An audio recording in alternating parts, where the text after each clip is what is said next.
Hello friends, super magic રસોઈમાં મિત્રો હું આપનું સ્વાગત કરું છું। આજે હું પાપડનું શાકની રેસીપી તમારી સાથે શેર કરું છું। તો તમને મારો વિડીયો ચોક્કસ ગમશે। ગમે તો લાઈક કરજો, શેર કરજો અને સબસ્ક્રાઇબ કરવાનું તો ભૂલતા જ નહીં। તો એના ઇન્ગ્રેડિયન્ટ પણ બતાવી દઉં। એમાં મેં જો અડદના પાપડ મીડિયમ સાઈઝના 4 લીધા છે। એ પણ આવા એકદમ મરીવાળા જે આવે છે ને એ લેવાના છે। અને એક મીડિયમ સાઈઝનો કાંદો સમાર્યો છે, 2 લીલા મરચાની ઝીણા પીસ કર્યા છે, 10 થી 11 કળી મેં લસણની પેસ્ટ કરી છે, થોડી એવી ધાણા ભાજી છે, રૂટીન મસાલામાં ધાણા, જીરું, હળદર, હિંગ અને લાલ મરચું, મીઠું, જીરું અને તેલ અને પાણી, આટલા ઇન્ગ્રેડિયન્ટ મિત્રો આપણે લેશું। તો મિત્રો આપણે ક્યારેય પણ જો શાક ન હોય, ચોમાસામાં ઘણા શાક બહુ મોંઘા હોય છે અને ક્યારેય પણ મળતા નથી હોતા કે એકદમ તમારે ક્યારેય ઉતાવળ હોય ને, તો આ રીતે તમારે પાપડનું શાક 5 મિનિટમાં તૈયાર થઈ જાય છે। તો પહેલા તો આપણે આ પાપડને શેકી લેશું ગેસ ઓન કરીને। એકદમ લાઈટ એવા આપણે શેકવાના છે, જે ફટાફટ, કેમ કે જો દાજી જશે તો આપણું શાક સરસ લુક નહીં આવે। એટલે આ રીતે તમે એક ફેરવતા જલ્દી ફેરવીને આપણે પાપડ શેકી લેવાનો છે। જો કે લેડીઝ લોકોને ખ્યાલ જ હોય છે, આ રીતે તમારે ક્યાંય પણ દાજવો ન જોઈએ કે ન કાચો રહેવો જોઈએ, એ રીતે જુઓ તમે। આ રીતે આપણે બધા પાપડ શેકી લઈએ।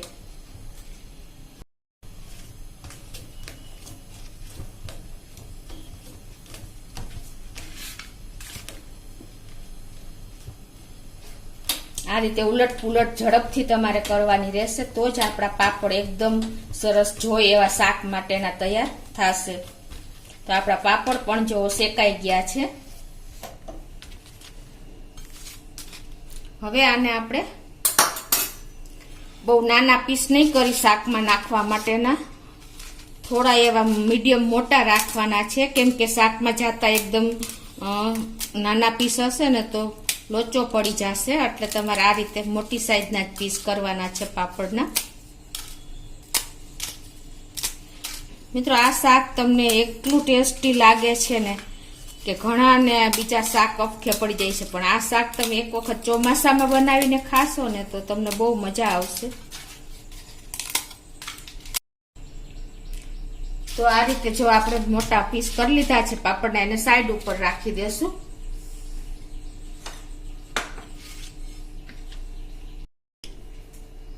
તો હવે આપણે પાપડ તૈયારી થઈ ગઈ છે। હવે આપણે પેસ્ટ બનાવી લેશું। એના માટે આપણે મસાલાની પેસ્ટ કરવાની છે।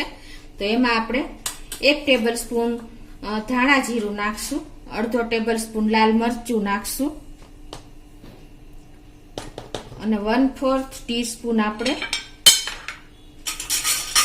હળદર નાખશું,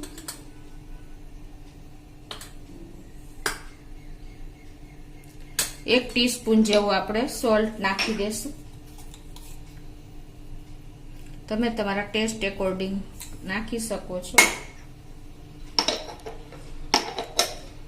અને એમાં આપણે આ 10 થી 11 કળી લસણની મેં પેસ્ટ કરી છે એ નાખી દેશું।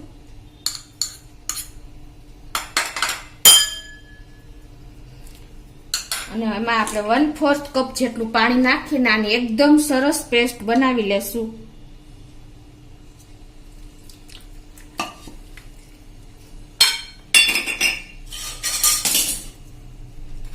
આને હિસાબે મિત્રો આવી રીતે તમે પેસ્ટ તૈયાર કરશો ને, આપણે પ્રાચીન સમયથી આ રીતે આપણા દાદી નાની આ રીતે પેસ્ટ કરીને જ શાકનો વઘાર કરતા। તો શું થશે કે આપણો મસાલો પણ તેલમાં દાજશે નહીં અને કલર પણ બહુ સરસ આવશે, પ્લસ તેલ પણ થોડી ક્વોન્ટિટી હશે ને તો પણ તમારું તેલ દેખાશે। એટલે તમારે આ રીતે જે બિગનર્સ લોકો છે ને એને આ રીતે તૈયારી કરવી જોઈએ શાક બનાવવા માટે। હવે આપણી પેસ્ટ પણ તૈયાર થઈ ગઈ છે। તો હવે આ બાજુ આપણે ગેસ ઓન કરીને એક પેનમાં તેલ 3 ટેબલ સ્પૂન જેટલું આપણે તેલ મૂકી દેશું।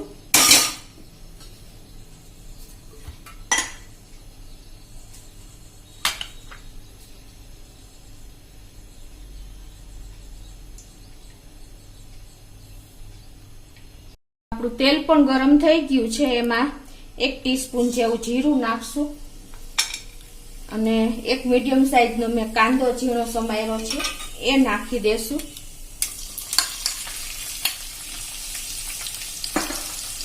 અને 2 લીલા મરચાની મેં કટકી કરી છે એ નાખી દેશું. અને આને આપણે લો મીડિયમ ફ્લેમ ઉપર હલકા લાલ કલર થાય કાંદા ત્યાં સુધી આપણે આને કૂક કરશું. તો આપણા કાંદા પણ લાઈટ બ્રાઉન થઈ ગયા છે.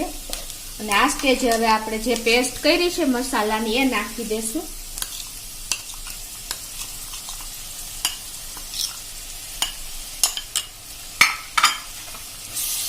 અને એને પણ આપણે આ રીતે લો મીડિયમ ફ્લેમ ઉપર જ કૂક કરશું. અને આ જે પેસ્ટ વાળું બાઉલ છે એમાં હું અત્યારે 2 ટેબલ સ્પૂન જેવું પાણી નાખીને એ પણ નાખી દઉં છું.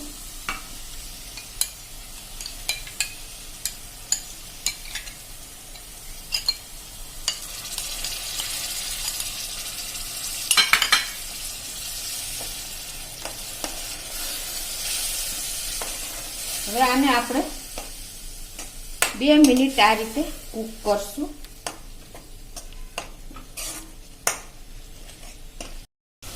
તો જો 2 મિનિટ થઈ ગઈ છે અને આપણી પેસ્ટ પણ એકદમ સરસ કૂક થઈ ગઈ છે અને તેલ પણ છૂટું પડી ગયું છે.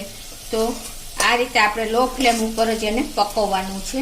હવે આ સ્ટેજે આપણે 2 કપ જેવું પાણી નાખી દેશું. આ 250 ml નો કપ છે મારી પાસે.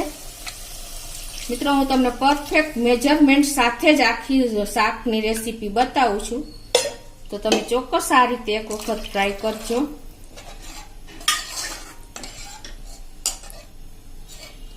અને આને આપણે મીડિયમ ફ્લેમ ઉપર એક ઉભરો આવે ને ત્યાં સુધી આપણે આને કૂક કરશું. આપણે ઢાંકીને ઉભરો આવે ત્યાં સુધી જ થવા દેશું. તો જો આપણે ઢાંકીને લો મીડિયમ ફ્લેમ ઉપર આપણે એક ઉભરો પણ આવી ગયો છે. હવે આ સ્ટેજે આપણે આ જે આપણે પાપડ શેકાતા અને પીસ કરેલા છે એ એડ કરી દેશું.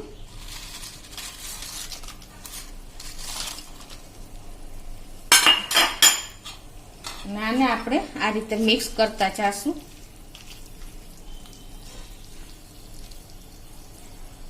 તમે જોઈ શકો છો કે પાપડ એકદમ જો પાણી શોષવા માંડ્યું છે વઘાર બધો.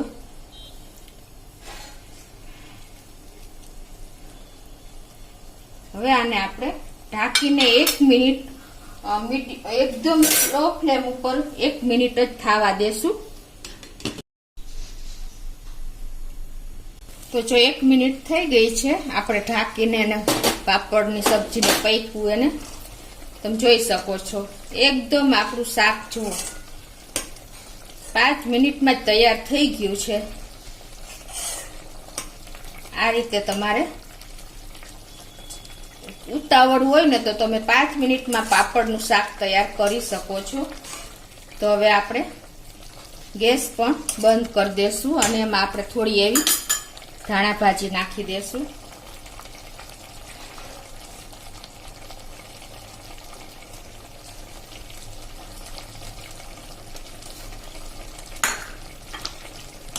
અને એને પણ આપણે આ રીતે મિક્સ કરી લેશું.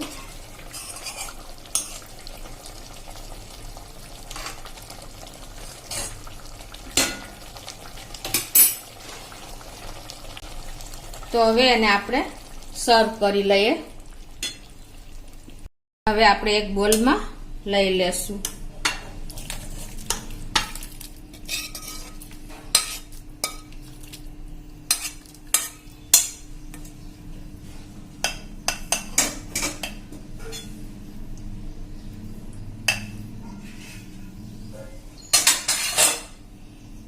તો મિત્રો આપણું પાપડનું શાક રેડી છે. તો તમે કાંઈ પણ શાકનો ઓપ્શન ન હોય ને તો તમે આપણે ઘરમાં પાપડ તો અવેલેબલ હોય જ છે. તો તમે આ રીતે એક વખત જો શાક બનાવશો ને તો બધા માગીને ખાશે. એટલું ટેસ્ટી આ શાક બને છે.